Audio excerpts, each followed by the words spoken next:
حکومت نے آل party meeting بلائی. میں نے اس آل پارٹی میٹنگ میں اس بات کو رکھا کہ اقوام متحدہ کے سیکورٹی کونسل کا ریزولوشن ہے جو 9/11 کے بعد سیکورٹی کونسل نے اس کو اپنایا تھا، جس میں 4 نکات دیے گئے. تمام ممالک سے کہا گیا کہ دہشت گردوں کو پناہ نہیں دیں گے، ان کو پیسوں سے مدد نہیں کریں گے، ان کی ٹریننگ نہیں کریں گے. مگر برسوں سے پاکستان اپنے ملک میں دہشت گردوں کو ٹریننگ دیتا ہے بھارت کے خلاف.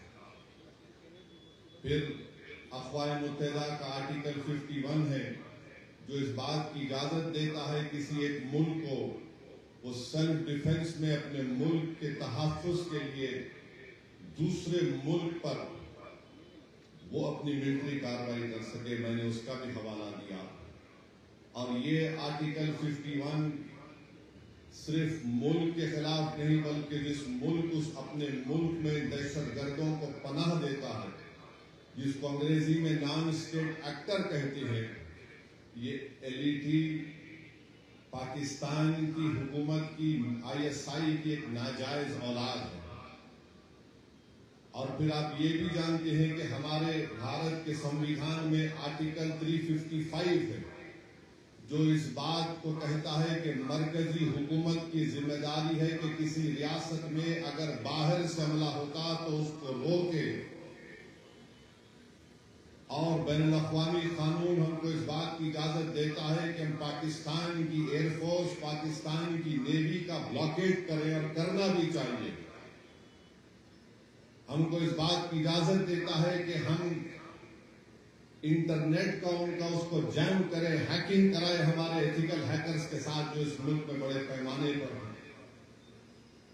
میں مرکزی حکومت سے اس بات کا مطالبہ کرتا ہوں، بھارت کے وزیر اعظم سے، کہ وہ فائنینشیل ایکشن ٹاسک فورس ہے جس کو FATF کہتے ہیں، حکومت کی ذمہ داری یہ ہے کہ پاکستان کو گرے لسٹ میں ڈالے FATF کی، اور اسی طریقے سے ان کو معاشی طور پر پاکستان کو ہم کمزور کرنا بہت ضروری ہے.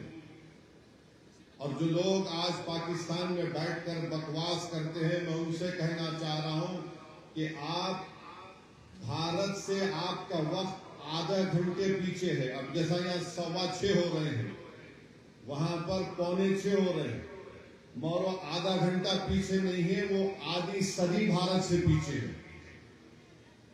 اور یہ بار بار یہ غلط بات وہاں کے لوگ کرتے ہیں، ارے ہمارے ملک کا بجٹ جو ہے،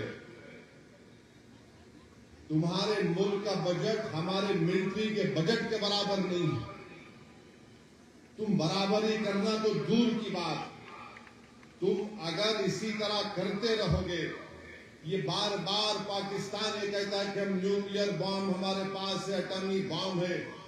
یاد رکھیے، اگر آپ کسی ملک کے اندر جا کر معصوم لوگوں کو ماریں گے تو کوئی بھی ملک خاموش نہیں بیٹھنے والا ہے،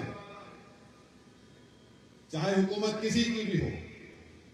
مگر اس طرح سے آ کر ہماری بھارت کی سرزمین پر حملہ کرنا اور مذہب پوچھ کر کسی کو گولی مارنا، تم کون سے دین کی بات کر رہے؟ تم تو خوارج سے بدتر ہو، تم تو ISIS کے جانشین ہو جو حرکت کیے ہیں. تو میرے عزیز دوستوں اور بزرگوں، ہم ہمارے ملک کے وزیر اعظم سے بھی کہیں گے کہ جب کشمیر ہمارا اٹوٹ حصہ ہے اور رہے گا انشاءاللہ، تو کشمیری بھی ہمارا اٹوٹ حصہ ہے. ہم کبھی بھی کشمیریوں کے خلاف یہ جو ٹی وی چینل پر یہ بڑے بڑے اینکر بیٹھ کر گفتگو کر رہے ہیں، بے شرم ہے پورے اینکر. اگر کشمیر ہمارا اٹوٹ حصہ ہے اور رہے گا تو کشمیری بھی ہمارا اٹوٹ حصہ ہے. کیسے ہم ان پر شک کر سکتے ہیں؟ وہ کون تھا جو دہشت گردوں سے ان کا ہتھیار لیتے ہوئے جس کی جان چلی گئی؟ وہ کون تھا جو اپنے کندھے پر زخمی لوگوں کو بٹھا کر 40 منٹ چل کر نیچے لے کر آیا؟ وہ کون تھا؟ کشمیری تھا جو ایک معصوم بچے کو اٹھا کر اس کی جان بچا رہا تھا.